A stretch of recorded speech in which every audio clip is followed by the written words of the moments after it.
लातूरमध्ये काही शेतकरी भेटले, नांदेडमध्ये काही लोक भेटले. मागणी नसलेला मार्ग शासन जे आणतं त्याला आमचा विरोध आहे.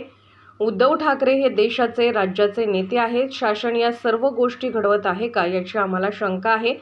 पोलीस प्रशासनाने त्यावर दक्षता घेतली नाही असे अनेक प्रश्न उपस्थित होतात. कोल्हापूरमध्ये आम्ही गेले 6 महिने शक्तीपीठ महामार्गाविरोधात एक जन आंदोलन उभं केलेलं आहे.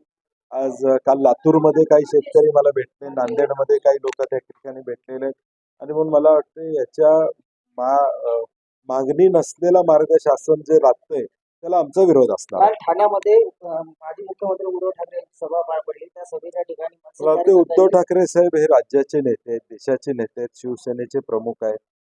मला वाटतं शासनच आता या सगळ्या गोष्टी घडवते का अशी शंका आहे. त्यांना सुरक्षा असताना या गोष्टीचा इंटेलिजन्स होता का? पोलीस प्रशासनानं त्यात योग्य दक्षता घेतली नाही काय?